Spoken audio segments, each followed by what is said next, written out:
네, 여러분 반갑습니다.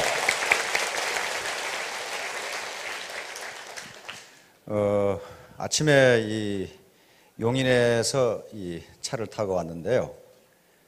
그 망양 휴게소까지는 비가 억수같이 퍼부었습니다. 비가 정말 엄청나게 왔어요. 그런데 망양 휴게소 근처에 오니까 비가 전혀 오지를 않아요. 그래서 우리나라가 어마어마하게 크다 이걸 이제 느꼈는데요. 근데 남쪽으로 올수록 이 도로가 전부 안 젖어 있어요.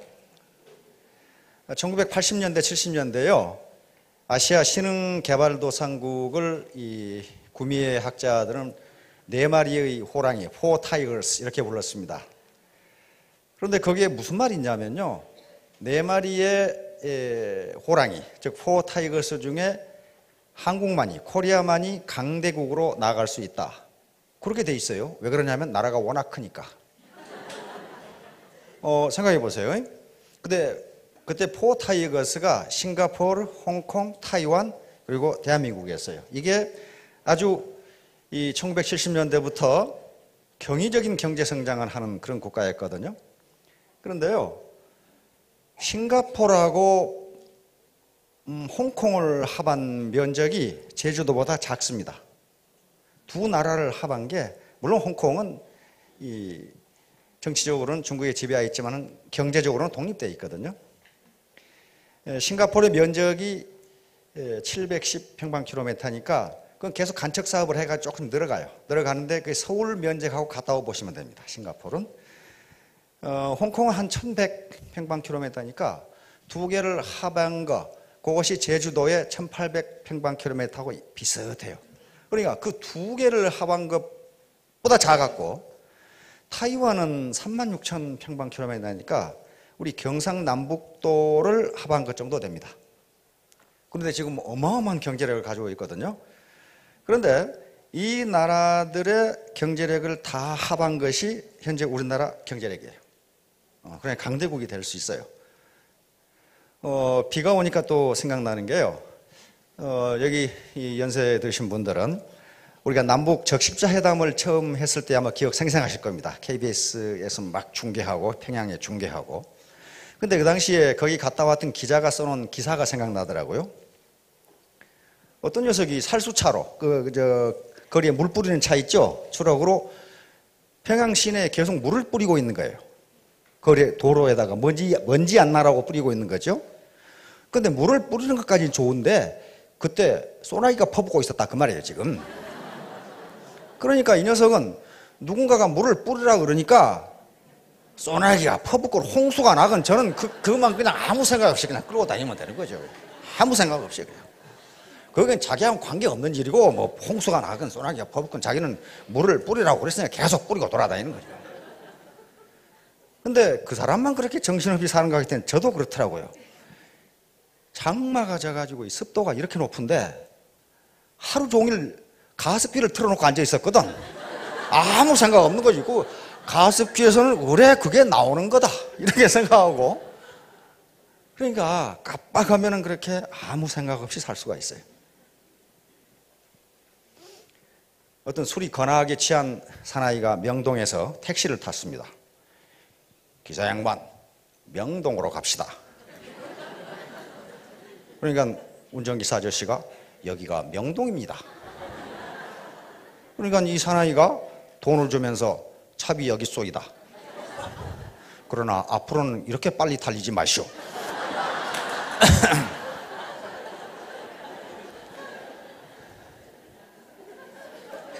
우리 여성 사업자분들, 남자는 아무리 나이가 들어 철이 없어요. 그러니까 우리 속담에 철 들자 망령 난다고. 그러니까 죽을 때까지 철이 안 든다 그 말이죠 남자는. 그러니까 남편 구박하지 마시고 아들 또 하나 키우겠거니 하고 잘 봐주고 데리고 사시기 바랍니다. 그럼 여자는 완전한가? 그렇지는 않아요. 여자는 철은 들어있는데 소갈머리가 또 없어요. 보니까 그렇더라고요. 어떤 중년 부인이 눈탱이가 부어가지고 변호사한테 쫓아갔습니다. 어떻게 그렇습니까? 우리 남편이 이걸 이렇게 만들었는데 이혼해야 되겠습니다. 그래요. 그러면 자초지정을 말씀해 보세요. 아니, 저녁에 밥을 먹는데 남편이 반찬 투정을 해서 주면 준 대로 먹을 것이지, 응? 잔소리가 많다고 했다가 몸싸움이 벌어져서 제가 한마디를 했더니 이렇게 주업했습니다. 뭐라고 했습니까? 네가 나한테 해준 게 뭐냐? 주면 준 대로 먹을 것이지 꼴의 남자라고. 그러다가 나를 아예 패 죽여라 이렇게 말했다는 거예요.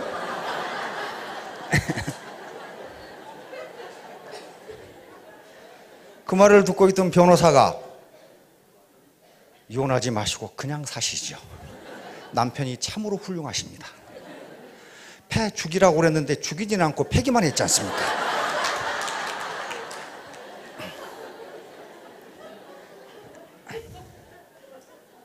그러니까 철없는 남자와 소갈머리 없는 여자가 만나서 사니까 서로 의지하며 살기 바랍니다. 그게 사람이 짜요. 그렇죠? 사람이 서로 기대고 있는 거죠. 혼자는 쓰지 못합니다. 오늘 제가 제목으로 잡은 것은 1만 시간의 법칙이라고 하는 건데요.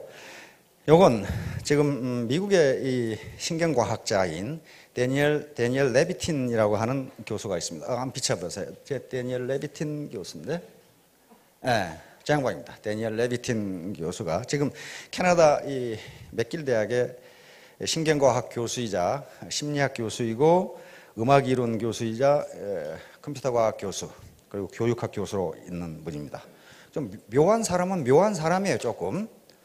이 사람은 원래 음악가이기 때문에 음악학자입니다. 그러면서 신경과학의 세계 최고의 권위자이신데, 이 양반이 이 독일 베를린 음악원에서 음악대학에서 5살에 입학해가지고 지금 21살이 된 이 음악 영재들을 조사를 했어요. 교수들에게 의뢰를 해서 이 학생들 중에 세계적인 음악가, 아주 탁월한 이 연주자하고 그냥 저 정도면 뭐 잘하는 거지, 그 정도 우수하다고 판단된 사람하고 연습 시간을 조사해 봤더니 탁월한 연주를 하는 사람, 탁월한 음악가가 될 사람은 모두 연습을 1만 시간 이상 했더라는 겁니다. 그런데 우수하다고 그냥 우수한 정도다라고 판정을 받은 학생들은 연습을 8,000시간을 했더랍니다. 그러니까 그 연습 시간 2,000시간의 차이가 어떤 학생은 세계적인 연주가가 되고 어떤 학생은 그저 그런 연주가가 되고 그런 차이가 나더라는 겁니다. 그래서 이 레비틴 교수는 이게 도대체 무엇 때문에 그러는가? 그러면 음악가만 그러는가?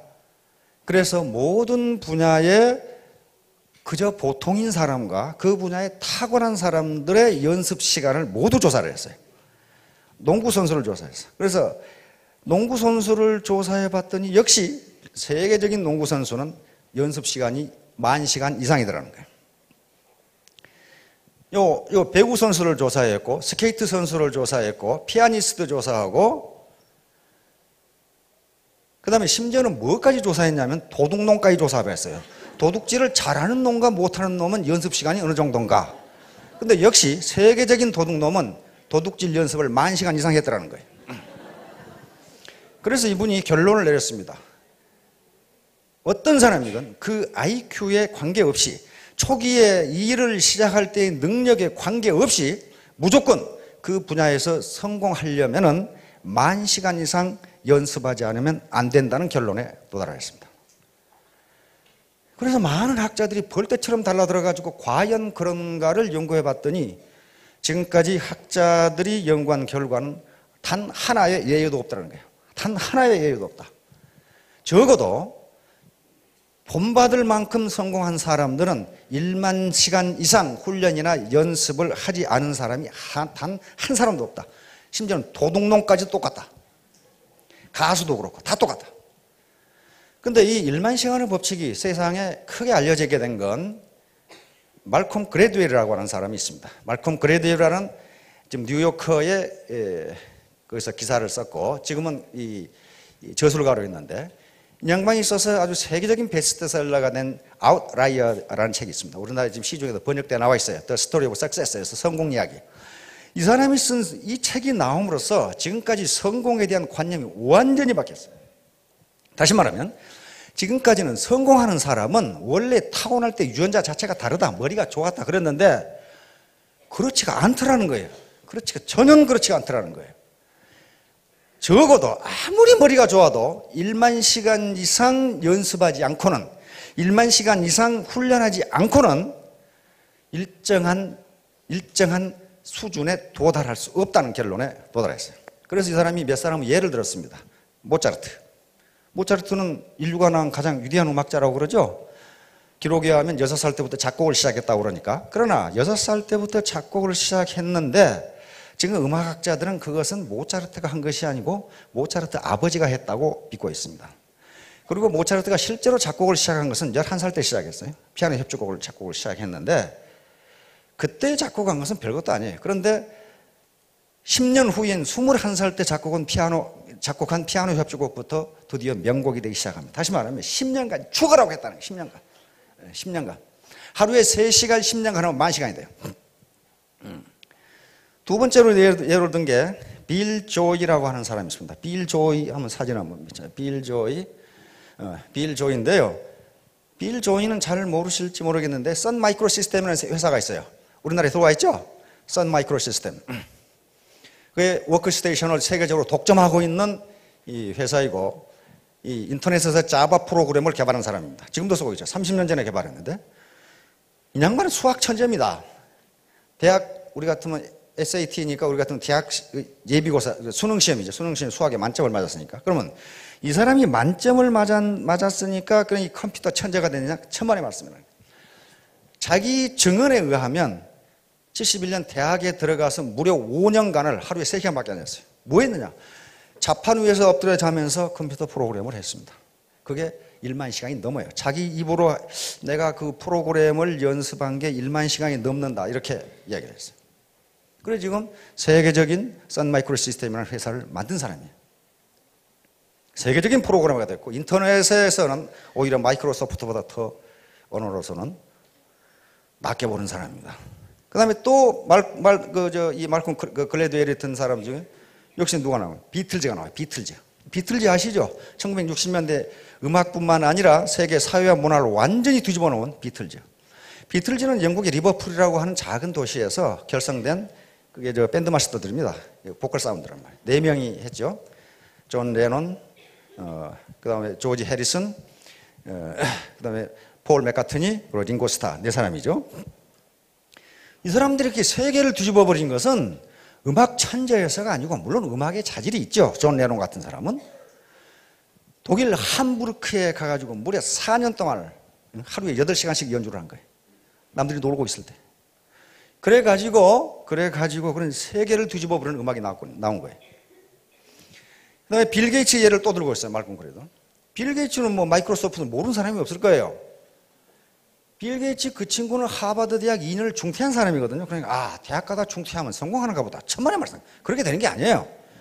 중학교 2학년 때부터 무려 5년을 컴퓨터 프로그램을 했어요. 완전히 거기 빠져가지고 그것만 했어요. 그래서 남들이 컴퓨터라는 게 뭔지를 모르는 시기에 무려 1만 시간 이상의 프로그램을 한 거예요. 그래가지고 하버드 대학을 다닐 필요가 없어진 거예요. 그 분야에 세계 최고가 돼버리니까.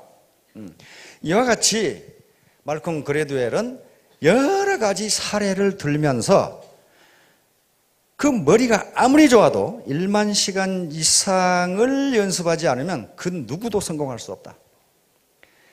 그래서 많은 학자들이 이제 데니얼 레비틴 교수에게 질문을 했습니다.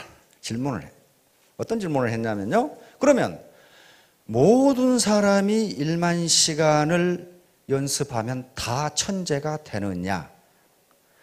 데니얼 교수의 대답은 no, 그렇지 않다. 모든 사람이 1만 시간을 연습한다고 해서 천재가 되는 건 아니지만 그러나 세계적으로 성공한 사람 중에 1만 시간 이상 연습하지 않은 사람은 단 한 사람도 없다. 알겠죠? 단 한 사람도 없다. 이게 얼마나 공평합니까?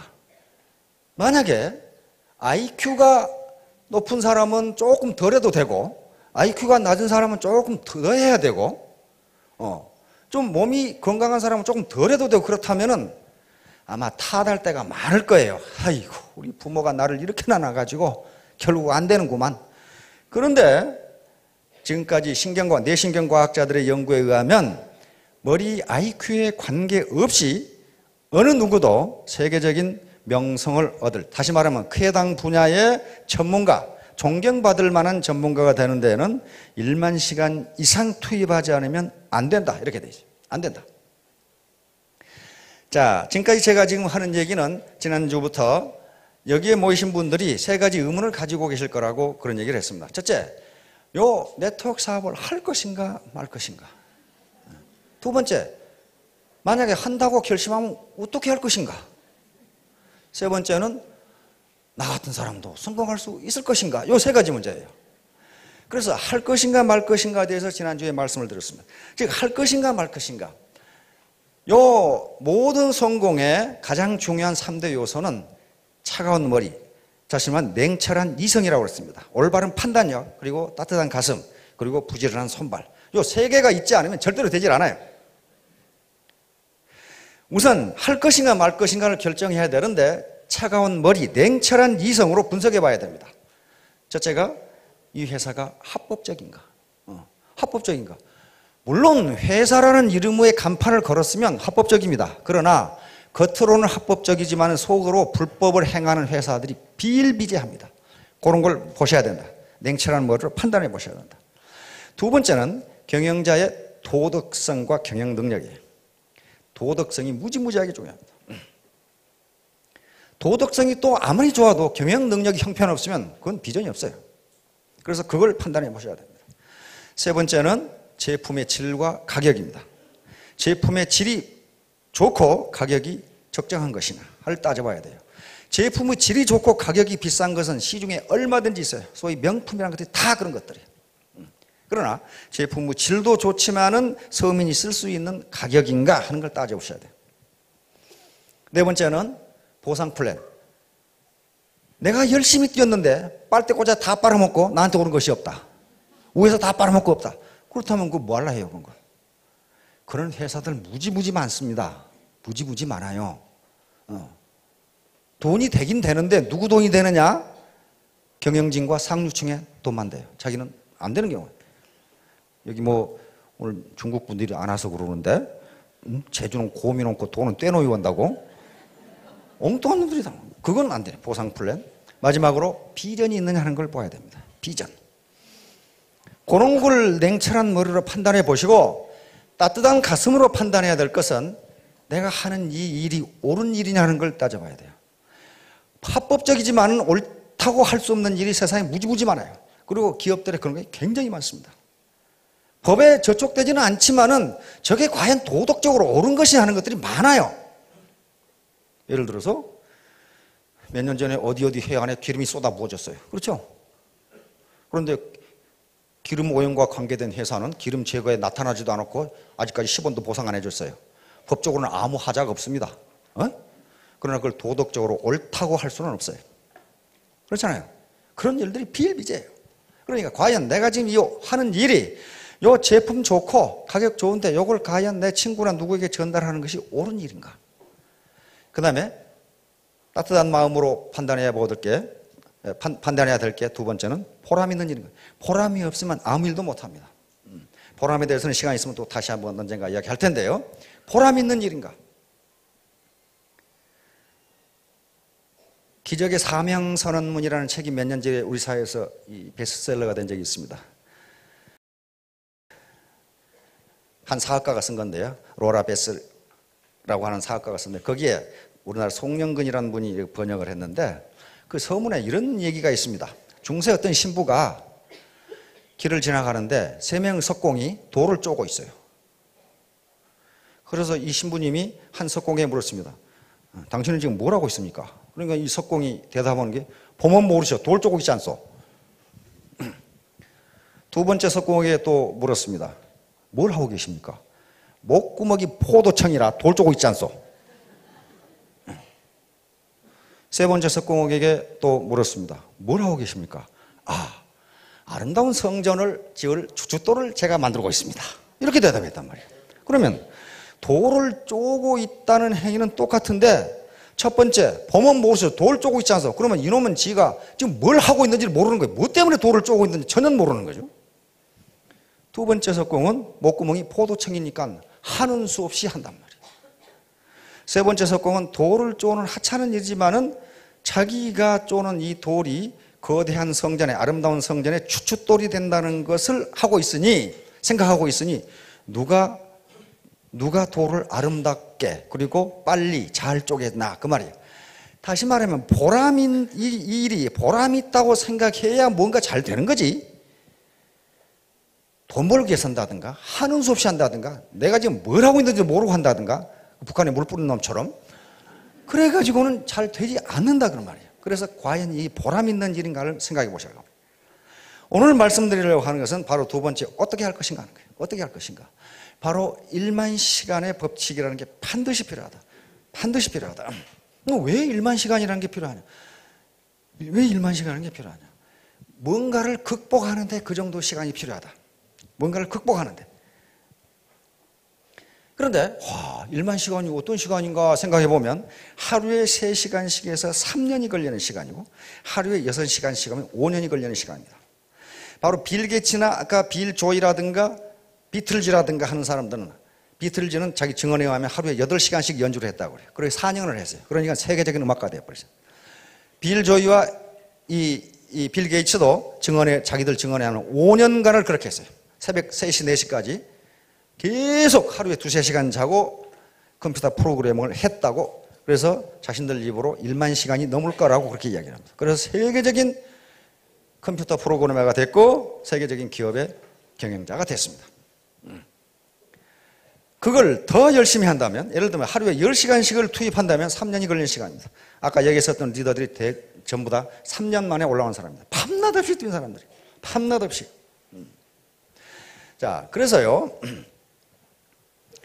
1만 시간의 법칙은 자연의 법칙과 거의 같습니다. 레비틴 교수에게 물었어요. 어째서 1만 시간이냐? 하필이면 왜 1만 시간이냐? 그러니까 레비틴 교수가 대답하기를, 이 사람은 신경과학자입니다. 뇌신경과학자예요. 그래서 뇌신경과학 중에서도 우리 인간이 음악을 어떻게 인식하는가를 연구하는 사람이에요. 그런데 이 사람이 아직 확실히 왜 1만 시간인지를 밝히지 못했지만 이 사람의 답변은 뭐냐 하면 아마도 우리 뇌가 새로운 습관을 이해하고 거기에 적응하는데 1만 시간이 걸리는 것 같다. 그렇게 대답을 했어요. 그러니까 1만 시간 만에 뇌가 그것을 인식을 하는데 8,000시간 연습한 사람은 안 되더라는 거예요. 뇌가 그걸 인식하지 못한다는 거예요. 자, 그래서 왜 우리에게 특히 네트워크 사업에서 1만 시간이 필요한가? 그런 얘기입니다, 지금. 자, 임계량이라는 게 있습니다. 자연 법칙의 임계량이라는 게 있어요. 임계량. 임계량은 그 임계량을 기준으로 임계량이 미치기 전의 양에서 일어나는 물리 현상과 임계량을 벗어났을 때 일어나는 물리 현상이 서로 다른 것을 이야기합니다. 예를 들면 가장 전형적인 게 핵폭발인데요. 핵물질 우라늄 235, 그다음에 플루토늄 239 가지고 핵폭탄을 만들지요. 그런데 그게 핵물질의 임계량이 5 내지 20kg이라고 합니다. 핵물질의 순도라든가 여러 가지 조건에 따라 다르니까. 예를 들어서 10kg이 핵물질의 임계량이라고 하겠습니다. 그러면 핵물질을 9.99kg을 모아놔도 아무런 반응이 없다, 그런 말이에요. 아무런 반응이 없어요. 10kg을 넘는 순간에 연쇄 반응이 일어나면서 핵이 폭발합니다. 그게요. 딱 어떤 경계가 있어요. 경계. 따라서 원자폭탄이라는 게 뭐냐면요, 예를 들면 10kg이 임계량이라고 그러면 핵물질 두 덩어리를, 하나는 5kg, 하나는 5kg, 또 하나 5kg 이렇게 두 개를 놔둔 거예요. 그래가지고 폭발하려고 하는 지점에 두 개를 합해버리는 거예요. 그럼 거기서 폭발해버려요. 그러니까 일반적으로 자연계에서 어떤 현상이 나타나는 데는 반드시 어떤 일정량을 넘어야 그 현상이 나타나지 그 전에는 전혀 나타나지 않는다.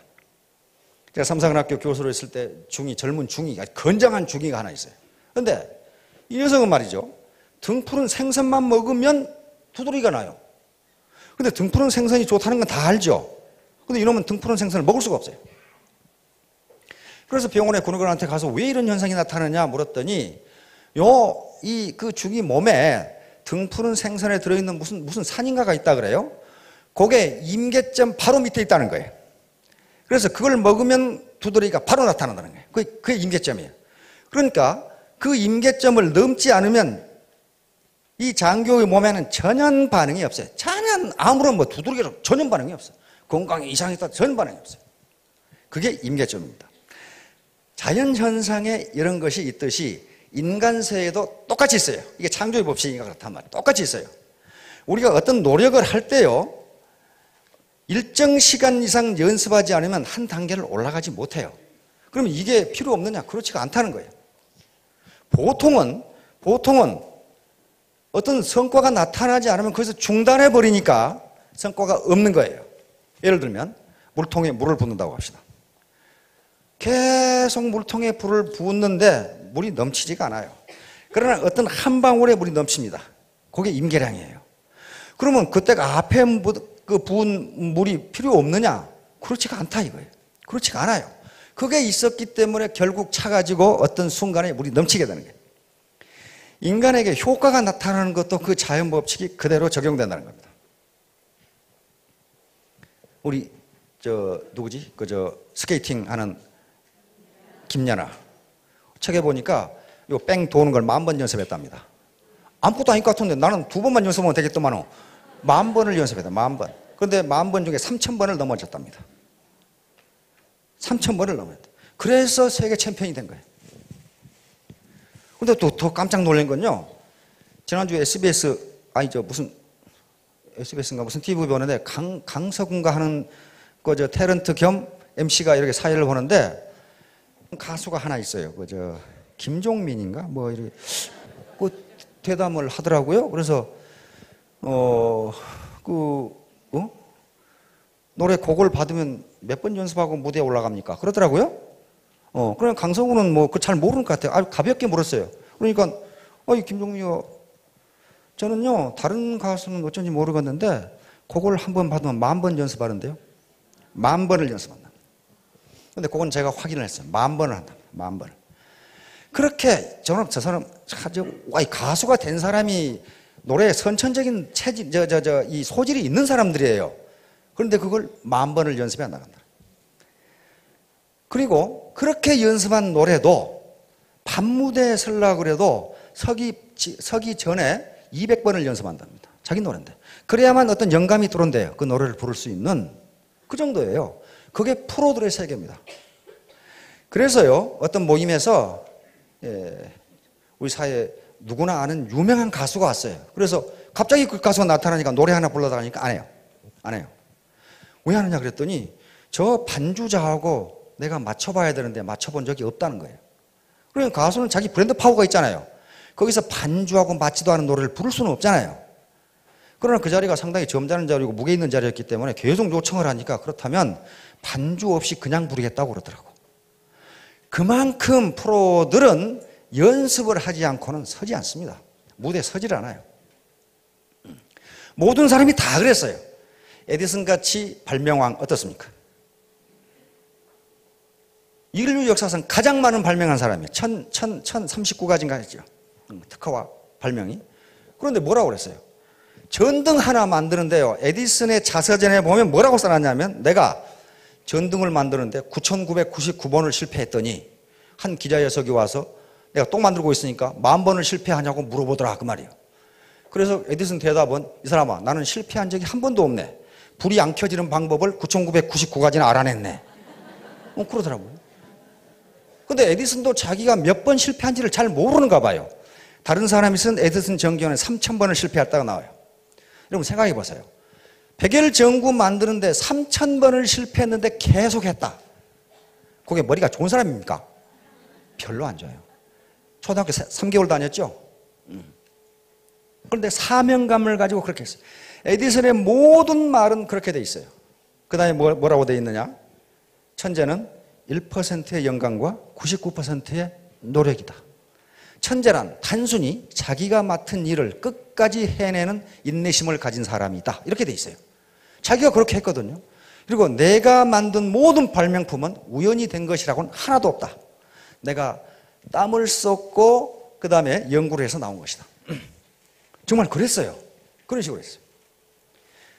길거리 가면 KFC 있죠? 커널 할랜드 샌더스라는 사람이 만든 사람. 그 하얀 이 복장, 하얀 수염이 트레이드 마크인 영감이 있어요. 이 양반이 전전 아주 그냥 초등학교 중퇴자거든요. 역시 온갖 굳은 일을 다 하면서 돌아다니다가 65세가 되던 해에 우리 어머니가 치킨을 잘 만들었지 이거 생각난 거예요. 근데 그때까지는 치킨은 미국에서도 물에다 삶아 먹는 거지 볶아 먹는다는 사실을 잘 몰랐어요. 근데 이 사람은 우리 어머니가 치킨을 튀겨주니까 무지하게 맛있던데 그래서 치킨 프랜차이즈, 치킨 요리를 개발한 겁니다. 그런데 이 사람은 이제 동네에서 치킨점을 하면은 나는 부자가 되겠지만은 뭐 동네 부자 정도고 세계적인 부자가 되려면은 프랜차이즈라는 개념을 생각해낸 거예요.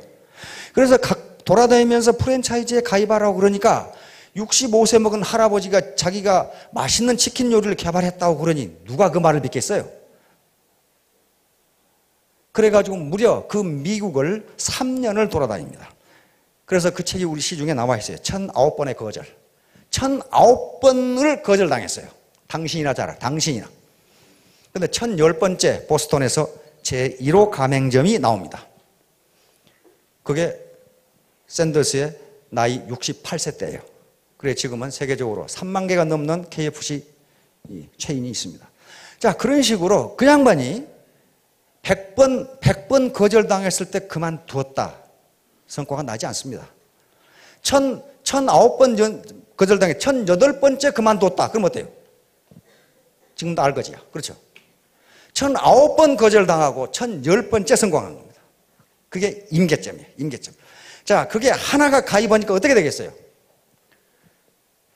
고객들이 먹어보니까 진짜 무지하게 맛있거든. 그러니까 서로 프랜차이즈에 가입하려고 그때부터는 이륙을 한 겁니다. 그렇듯이 자, 그런데 우리가 1만 시간이라고 하면은 너무 이게 거창하니까 우리가 지금 제가 제안하는 것은 100일 동안의 몰입입니다. 100일이에요. 100일. 100일이 가장 중요합니다. 100일. 100일 동안의 몰입. 왜 100일이냐? 100일은 우리에게 우리가 일상생활을 할 때에도 굉장히 중요한 의미가 있어요. 종교를 불문하고 뭐 기도를 했다 그러면 100일 기도를 한다. 뭐 그런 거 있죠. 그 다음에 우리 옛날 할머니들이 그 장독대에다 정화수 떠놓고 치성을 할 때도 100일 치성을 드린다.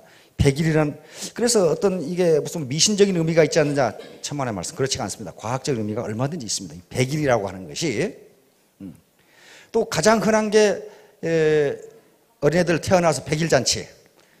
100일 잔치. 저 지난주에 우리 손자 100일 잔치 했는데 왜 하필 100일 잔치냐? 그런데요. 의사들에게 물어보면 100일이 가장 중요하다고 그럽니다. 어린애 없고 병원에 가본 사람은 알 겁니다. 그 100일 이전에 열이 나면 상당히 안 좋은데요. 이런 얘기를 해요, 의사들이. 그것은 과거에 100일 잔치를 했던 이유가 아마도 의학이 발전되지 못한 상태에서 유아 사망률이 굉장히 높았기 때문에 적어도 100일 이상은 돼야 면역 체계가 형성된다고 그래요. 그래서 100일이라는 의미가 그렇게 중요해요. 그 다음에 많은 학자들의 연구에 의하면 현재 내가 가지고 있는 사고방식, 나에게 든 습관을 새로운 습관, 내가 바라는 바람직한 습관으로 고치는데 100일간 꾸준히 해야 그게 고쳐진답니다. 그게 고쳐진대요. 아마 우리 뇌가 거기에 적응한다고 그래요. 100일간 꾸준히 해요. 얼마 전에 우리 아침형 인간이라는 책이 베스트셀러가 됐어요. 일본인 의사가 쓴 겁니다. 일본인 의사가 쓴 건데요. 아침형 인간. 그 책에서도 그 의사는 뭐라고 하느냐면요.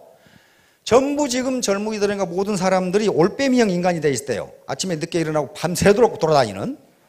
그런데 이 습관을 밤 11시에 자고 아침 5시에 일어나는 습관이 아침형 인간인데 요게 정착되는데 적어도 100일은 꾸준히 하지 않으면 그게 안 된다는 겁니다.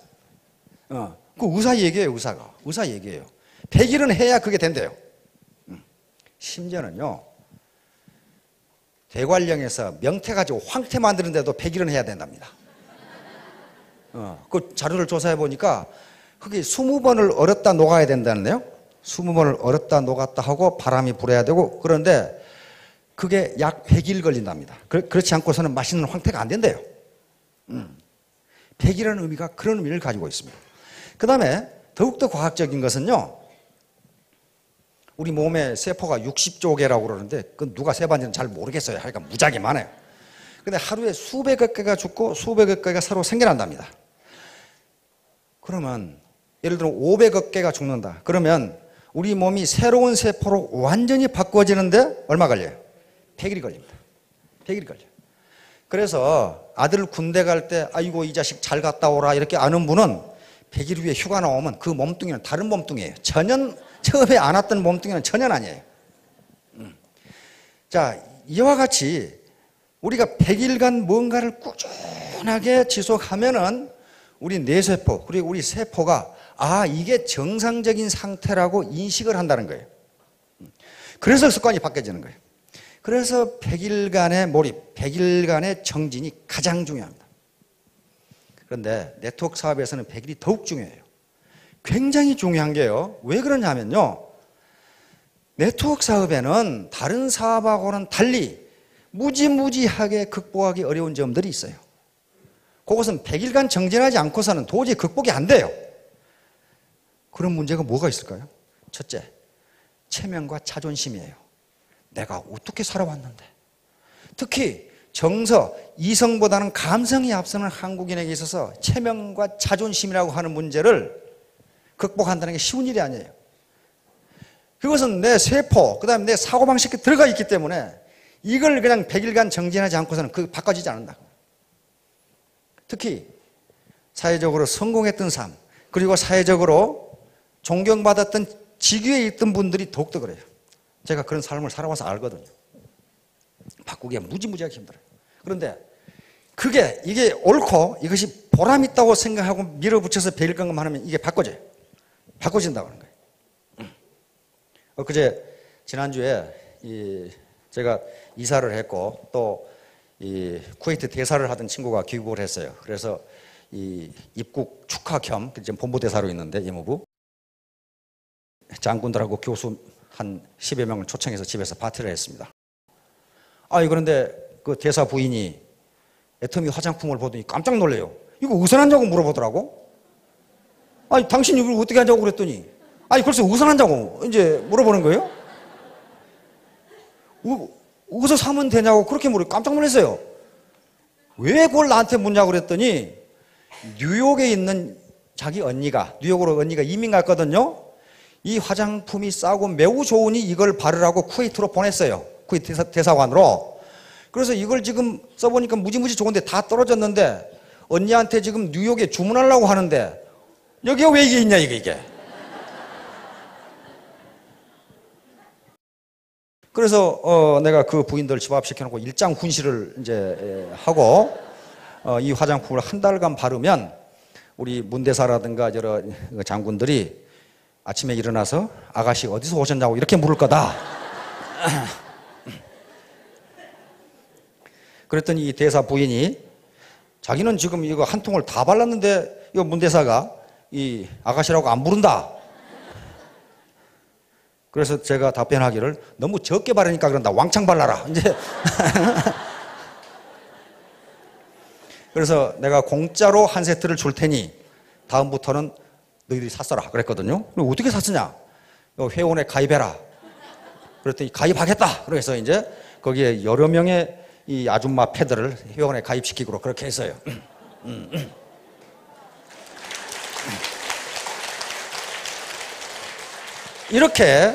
이렇게 자기가 체험을 해보면 지금까지 가졌던 부정적인 인식을 바꿀 수가 있는데 그걸 적어도 100일 동안을 해야 된다. 100일 동안. 근데 뭐 하는데 100일이 걸리냐면요. 이놈 계급장 떼는데 100일이 걸려요. 계급장을 여러 개 달고 있거든요. 저도 여러 개 달고 있었어요. 에?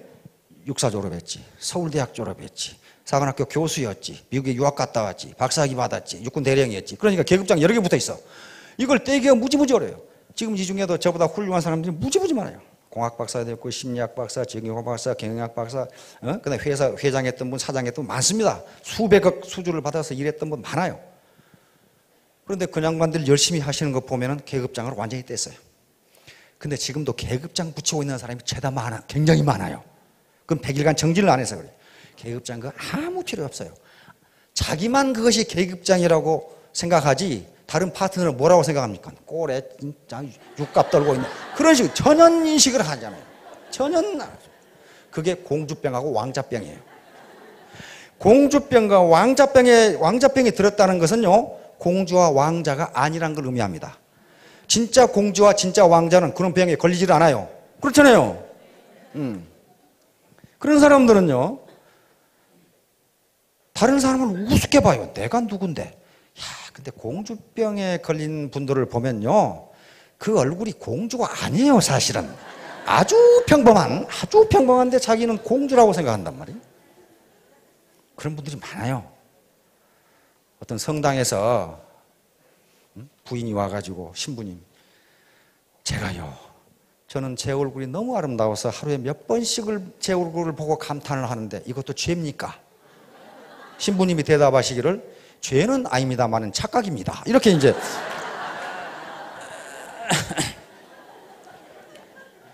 그걸 벗어나야 돼요. 그러면 다른 사람이 공주로 인정해 줍니다. 스스로 자기가 공주라고 생각하면 팔불출이라고 생각해요. 그 계급장을 못 떼는 거예요. 그게 100일간 겸손하게 낮아지면 떨어져요. 따라서 100일간 정진을 해야 됩니다. 여러분 비행기 이륙할 때 보셨죠? 어떻게 합니까?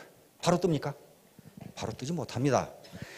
활주로를 상당한 거리의 활주로를 달려야 뜨는데 그 술술 굴러갑니까? 비행기가 뜰 때 가장 파워가 셉니다. 뜰 수 있는 양력을 받아야 되죠. 엄청나게 빠른 속도로 그냥 엔진 인으로 다가다녀요. 제일 시끄러워요. 그러니까 그렇게 하지 않고서는요 비행기가 이륙할 수가 없어요. 그런데요, 이륙하기 직전까지 비행기는 하늘에 있는 게 아니고 어디 있어요? 땅에 있어요. 아무런 성과도 없어요. 예를 들어 활주로가 4km다. 근데 3.9km 날아갔다. 달려갔다. 아, 이거 안 뜨네. 멈췄다. 그건 땅에 있는 거예요. 바로 임계 거리를 날아가지 않으면 뜰 수 있는 양력을 받을 수가 없어요. 양력을 받을 수가 없어요. 그래서 반드시 그 길 가야 되는데 학자들이 얘기하기는 대부분의 사람들이 4km를 전력으로 질주하면 뜰 수가 있는데 통상은 3km에서 끝난다는 거예요. 아이고 안 되네. 안 되네. 통상 그래서 에디슨이 이야기한 것처럼 성공한다는 것은 천재라고 하는 것은 자기가 한 일을 끝까지 해내는 사람이다. 이렇게 얘기하는 사람. 그러니까 그 사람이 세계 최고의 발명가가 된 겁니다. 그러면 비행기가 이륙합니다. 테이크오프 하죠. 테이크오프 하는데요. 4km에서 떴다. 그럼 수직으로 올라갑니까? 천만의 말씀. 그렇지 않아요. 비스듬히 올라갑니다. 그렇죠? 비스듬히 올라가는데요. 비스듬히 올라갈 때도 엔진 소리가 어떻습니까? 무지무지 시끄러워요.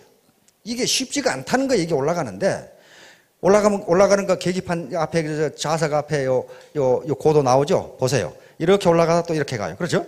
이렇게 가다 이렇게 가요. 그러다가 어떻습니까? 난기류 만나면은 막 비행기가 요동을 치죠. 그럼 또 한참 가다가 또 올라가요.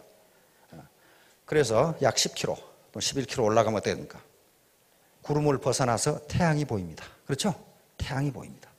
그래서 일정 고도를 잡으면은 아주 비행기가 조용해지면서 그때부터 승무원들도 자리에서 일어나서 서비스를 시작합니다. 그 전에는 다 의자에 안전벨트 메고 앉아있죠? 자, 그게 필요해요. 그러니까 여기서 이륙하는 거, 그냥 쏜살같이 달려서 이륙하는 것을 여러분들은 100일이라고 보시면 됩니다. 100일 정도예요. 이게 세포가 완전히 바뀌어질 때까지 내 작은 체면과 작은 자존심, 요걸 잠깐 뒤로 놔두고 더 큰 체면과 더 큰 자존심을 세울 수 있는 기회다. 어떤 학자가 얘기했더라고. 이 세상에는 돈보다 귀한 일이 너무너무 많다. 돈보다 귀한 일이 너무너무 많다. 그런데 불행한 것은 그 일을 하는데 죄다 돈이 든다는 것이다. 안 돼요. 죄다 돈이 들어요. 돈보다 귀한 일이 무지무지 많은데 가난한 사람을 도와준다든가 그 다음에 치료 못하는 누구를 이렇게 치료비를 대준다든가 그게 돈보다 더 귀한 일이에요. 그런데 돈이 들어요 그게. 그래서 더 큰 자존심 그런 것을 이룩하기 위해서는 작은 자존심을 내려놓지 않으면 그 쓸데없는 과거 계급장을 떼지 않으면 절대로 안 된다. 계급장을 안 뗀 사람들 지금 리더 중에도 몇 사람 있어요. 그래가지고 그 계급장을 안 뗀 리더가 있는 데는요 지멋대로 하려고 그러니까 질이 멸렬해 조직이. 맹자라는 책에 보면요 조장이라는 것이 나옵니다. 조장. 조장이라는 것은 한자로 보면 굉장히 좋은 말이에요. 크도록 도와준다. 근데 이 조장이라는 말이 굉장히 부정적인 말입니다. 맹자에 나오는 얘기는 무슨 얘기냐면 송나라 사람이 모를 심어놓고 들에 가보니까 이놈은 뭐가 자라지를 않아. 자라지 않으니까 그걸 빨리 자라게 한다고 계속 다 뽑았어요. 다 뽑아라. 그래서 원래 일 무지무지하게 했다. 뭐가 자라도록 내가 하루 종일 도와줬지. 그 이튿날 아들이 가보니까 다 죽었어. 그걸 조장이라고 그래요. 그걸 물을 대주고 비료를 주면 되는 것이지 억지로 키우려고 하지 마라. 그게 실제로 그런 일이 있어요. 나이 드신 분들은 용산에 우리 육군본부가 있었죠. 용산 지금 저 전쟁기념관 자리에 그가 우리 육군본부고 그 위에 미군 부대가 있죠. 이 8군이 거기 있습니다. 그런데요 거기 옛날에 지나가신 분들은 알 거예요. 우리 육군본부 앞을 지나가면요 그늘이 한 개도 없어요. 나무가 없어. 나무가. 기억하시죠? 미군 부대 옆을 지나가면 어떻습니까? 아름드린 나무가 있어가지고 완전히 그냥 숲을 지나간 것 같아요. 그 인도로 지나가는데 그래요. 도로 옆에. 왜 그렇게 됐느냐? 우리는요 지휘관이 바뀔 때마다 있는 나무 다 잘라버리고 지가 좋아하는 나무 심었어요. 그러니까 나무가 살라가면 다른 놈에서 뽑아버리고 다른 놈 심어. 이 나무를 왜 이따구 심어놨나 이거야. 미군들은 있는 나무 그대로 놔줬습니다. 거기 용산에 있는 나무라는 게 뭐예요? 수양보들, 아카시아, 그 다음에 저 프라타나스. 우리는 좋지 않다고 다 잘라버렸어요. 뭐라고 잘라버렸느냐? 어떻게 군부대에 흐느적거리는 수양보들이 있어요. 잘라버려야지. 그래 잘라버렸거든요. 미군 부대는요 이렇게 아름드리 수양보들, 아카시아, 프라타나스가 그냥 막 숲을 이루어가지고 어디 나무가 좋은 나무가 있고 나쁜 나무가 있습니까? 그러니까 그건 자기 관점의 차이예요. 수양버들을 흐느적거린다고 생각하지 말고 아무리 꺾어도 꺾이지 않는다고 생각하면 긍정적이 되잖아요. 그렇죠? 잘 안 꺾여져요 그거. 또 꺾어놔도 살아. 그렇죠? 꺾어놔도 살아요. 그러니까 그게 공주병이고 왕자병이에요. 지가 생각하고 옳다 하는 대로 해요. 리더 중에 그런 사람들이 있어요. 파트너가 왜 이렇게 안 크지? 그리고 쭉 뽑아봐요. 그리고 다시 심으면 그래도 괜찮은 사람이에요. 이게 뿌리가 이렇게 생겼어. 가위가 좋아. 뿌리를 동그랗게 딱 잘라가지고 또 심어야지. 요걸 불식하는데 100일 정도의 시간이 필요하다. 이륙해가지고 일단 땅에 떠야 될 거 아니에요. 땅에 뜨는데 힘껏 달려서 뜨면은 그 뒤부터는 그래도 상당한 파워가 필요하지만 파워를 밀고 올라가서 10km 지점에 다다르면 태양이 보인다 그 말이에요. 그때부터는 안전비행을 할 수 있고 그때 터뷸런스 이 난기류를 만나도 원칙대로 비행하면 목적지에 도달할 수 있습니다. 거기서 무슨 지가 술을 부려가지고는 되지는 않는 거예요. 자 결론을 말씀드리도록 하겠습니다. 이 세상에 공짜는 전혀 없습니다. 공짜는 없어요. 공짜가 있다고 먹었다가는 어떻게 됩니까? 낚시에 걸려요. 반드시 낚시에 걸려요. 공짜를 절대 없습니다. 자기가 땀 흘린 것만큼 얻을 수 있어요. 그건 레비틴 박사가 1만 시간의 법칙으로 이야기를 했습니다. 그리고 일단 이륙하는 데는 100일간 정진이 필요합니다. 거기에 소비자 집단을 구축을 해야 되고 자기의 계급장을 떼야 되고 자기의 자존심이나 체면, 이 작은 것을 잠깐 뒤로 밀려드는 거예요. 그걸 자기가 체면이라는 게 자존심을 손상하라 그런 게 아니고 손상됩니다. 참 별의별 참 살다가 별꼴 다 본 적이 있어요. 그 작은 걸 희생하지 않으면 안 됩니다. 따라서 공짜는 없다. 그리고 신은 새를 위해서 벌레를 만들었지만은 벌레를 둥지에 넣어주지는 않습니다. 둥지에 넣어주지는 않기 때문에 그 벌레를 잡는 것은 새 어미의 몫이에요. 새의 몫입니다. 일찍 일어나는 새가 벌레를 잡는다는 얘기가 있습니다. 마찬가지로 사업을 할 수 있는 기회 또는 돈을 벌 수 있는 기회는 모든 사람에게 공평하게 열려 있지만은 그 기회를 선택하느냐 마느냐는 자기에 달려 있어요. 따라서 모두 이륙을 하는 데까지는 100일 정도의 정진이 필요하다는 걸 아시고 이제 고도 비행을 하려면 우리 앞에 나온 리더들처럼 1만 시간의 정진이 필요합니다. 모두 좋은 선택을 해서 성공하시기 바랍니다. 감사합니다.